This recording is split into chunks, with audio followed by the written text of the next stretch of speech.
হয়, এর মধ্যে একটা সৌন্দর্য আছে না নাই? একটা মেয়ের স্কিন যদি কালো হয় তারপরও চেহারায় সৌন্দর্য আছে না নাই? কয় না হুজুর আমার বউ সুন্দর না, কালা কালা। আছে না নাই? তুই ডাকাত। তুই কি? একজন মানুষের চেহারা যেরকমই হয় আপনি খেয়াল করে দেখবেন, তারপরও তার অবয়বের মধ্যে একটা এক্সট্রা অর্ডিনারিটি আছে, কারোর সাথে কারোটা মিলে না। সুবহানাল্লাহ পড়েন। এজন্য প্রতিদিন স্ত্রীরে বলবেন, স্ত্রী তুমি সুন্দরী, তুমি অনন্যা, তোমার চাইতে সুন্দরী গোটা বিশ্বে কেউ নাই। কইবেন না? মুরব্বীরা কয় না, কইতাম না, আগে কইয়া ফেলেছি। এগুলো বলবেন। এগুলো বললে স্বামী স্ত্রীর মধ্যে ভালোবাসা বাড়ায় দিবে কে? আল্লাহ। আমি প্রায় এগুলো বলি, উৎসাহিত করি যে স্বামী স্ত্রীর মধ্যে যে ভালোবাসাটা, এটা পবিত্র, এটা জান্নাতি। এই ভালোবাসা জান্নাতে শুরু হয়েছিল সাইয়েদনা আদম আর হাওয়ার মধ্য দিয়ে। চিল্লায় কোন ঠিক কিনা? স্বামী স্ত্রী দুইজনে একের হাতের সাথে আরেকজনের হাত মিলালে হাতের সগীরা গুনাহ মাফ করে কে? আল্লাহ। স্ত্রীর চেহারার দিকে নজর করে তাকালে চোখের গুনাহ মাফ করে দেয় কে? আল্লাহ।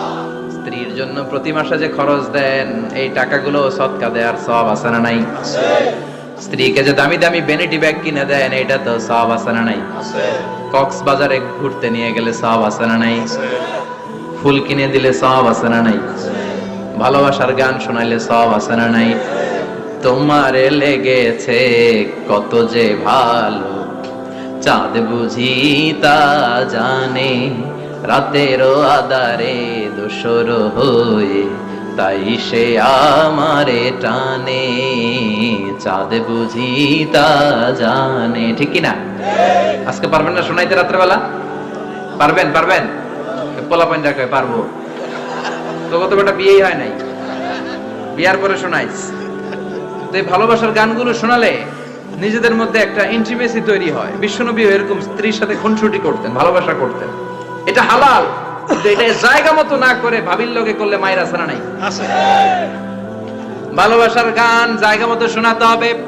স্ত্রীকে ভালোবাসার গান না শুনিয়ে যদি চাচাতো বোনরে শোনাও, শালীরে শোনাও, পাড়ার মেয়েদের সাথে যদি টাঙ্কি মারো, ফিল্ডিং মারো, মায়ের আছে না নাই? আছে। তার মানে জায়গা মতো করলে সব সওয়াব। সুবহানাল্লাহ পড়েন। আর বিয়েটারে সহজ করে দিবেন। আমি তো সব জায়গায় বলি বিয়েটাকে সহজ করে দেন। আমরা বিয়েটারে কঠিন করে ফেলছি। একটা ছেলে এই দেশে 16 থেকে 18 বছর বয়সে ম্যাচিউরড হয়, কিন্তু ওরে বিয়ের পিড়িতে বসায় 32 বছর বয়স। তো বাকি 32 বছর কি আঙ্গুল চুষবে? কথা কন, কি করবে? ও যে পাপ কাজ করে, ও যে পর্নোগ্রাফি দেখে, ও যে মাস্টারবেশন করে, এগুলোর পার্সেন্টেজ গুনাহ মা বাবার আমলনামায় আছে না নাই? মা বাবার এত সহজে পার পেয়ে যাবেন না। ছেলে মেয়েগুলারে সময় হলে বিয়ে দিয়ে দেন। বিয়ের চেয়ে ভালো কাজ পৃথিবীতে আছে? যেই সমাজে বিয়ের খরচ বেড়ে যায়, ওই সমাজে জেনার খরচ কমে যায়। বিয়ে করতে লাগে 10 লাখ, জেনা করতে লাগে 500 টাকা। কথা কন। এজন্য জেনাকে সহজ করবেন না, বিয়েকে সহজ করবেন? বিয়ের কথা কইলেই পোলারা কয় তুই নিজের পায়ে দাঁড়া। তো এতদিন ও কার পায়ে দাঁড়াইছে? সহজ করবেন তো নোয়াখালীর ভাইয়েরা?